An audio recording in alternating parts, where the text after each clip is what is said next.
I'm the third person in my house to get this cold. Let's move on. I have 3 things I want to talk to you about today. First, thank you so much for watching my video from last week. I really had a blast making it, and I'm really glad that you all enjoyed it. You gave me so much positive feedback that I've decided to maybe make this whole YouTube thing a roughly once a week kind of dealio, which is why I'm talking to you again from the confines of the internet. Second, I think I'm going to start doing a thing at the beginning of my videos. For lack of a better term, I'm going to call it music swap. I'm going to recommend a couple of tracks that either A, I've been jamming out to all week, or B, relate somehow to the video that I'm going to make, and then you all should leave me song suggestions in comments. Relatedly, I think you all should listen to the song Papa Tue by Stromae. It's really good, like house music, really enjoying it. And the song I Can Change by Tom Milson. You know, that one track that Tom Milson made back in like December 2010 that wasn't released. Hipster!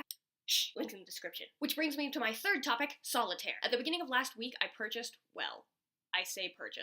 acquired a free app for my phone where I can play Solitaire because I'm an 85-year-old woman who wants to play Solitaire without cards. Anyway, it's the standard cheap app. Uninteresting graphics, limited choice in what to play and how to play it, annoying bouncy ads for Candy Crush and Farmville knockoffs, etc. But here's the thing, even though this is probably the most boring app anyone could have on their phone, I have played an embarrassing amount of Solitaire. Like, I haven't actually clocked the amount of time I've spent playing, but I'm guessing it's around 12 hours since the beginning of last week, and I'm starting to vaguely worry that I have the most uninteresting addiction anyone could ever have anywhere. But anyway, when I recently emerged gasping in the sunshine for my latest foray into digital solitaire, I realized I should probably start thinking about this addiction of mine. Because here's the thing, I don't actually like this game all that much, or I don't like it enough to justify playing 12 hours in 7 days. In fact, playing this game is actually kind of painful. After a fair amount of time of staring at a screen, my eyes start to hurt. But even more than that, it's like psychologically and emotionally painful because I sit here tapping at this little screen with its cards. Not even its cards, it's images of cards. And I sit there and I worry about how much other stuff I could be doing with my life. Like how many videos I could be making and how much grading I could be getting done. I sit there with that little gnawing sensation that you get that resides like halfway at the back of your mind and halfway in your stomach when you realize that you have so many other things you need and could be doing right now, and instead you're doing something that's totally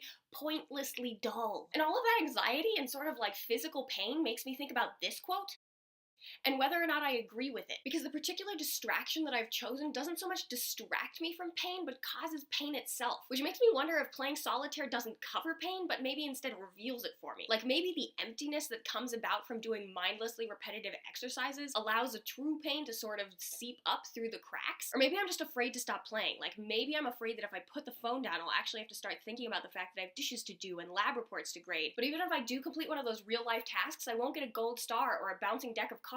And maybe it's the fact that I won't be rewarded for the actions that I take that really scares me. Or maybe I'm just some sort of solitaire masochist.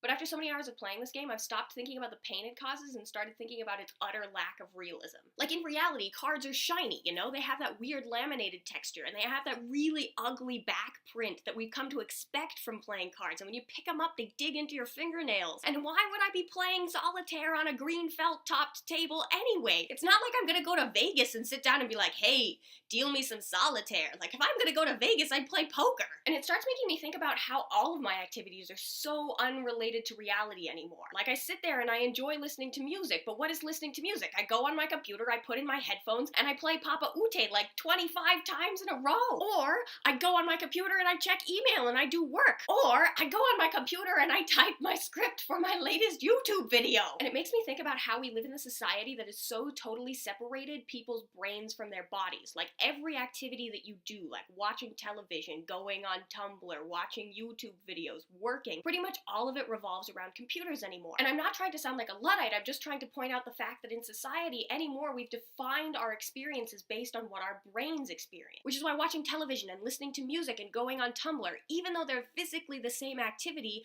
as doing work, are considered entertainment. And it's made me realize that anymore we live in a society that defines people based on the fact that they have brains and consciousnesses, which is great in some ways, but bodies matter too, right? Like, I can't replicate the experience in my brain of having that runner's high when you get exactly at the right pace and you go exactly the right distance and it feels like you could run forever and you are invincible! I guess what I'm trying to say is that I feel like society has decided that we are defined by our consciousnesses and by our brains and by our thoughts, but I'm not entirely comfortable with that yet. So I guess I have some questions for you guys. 1. What lies on the other side of repetition? Is it some sort of low-level ambient pain that David Foster Wallace talks about? Is it fear? Or is it some sort of magical land full of rainbows and sleepy puppies? And how do you define yourself? Do you define yourself based on some sort of physicality or on your thoughts alone? Let me know in comments. Again, this was a blast. I wish you all the best existentially fraught Thursday you've ever had. Tomorrow's Valentine's Day, isn't it?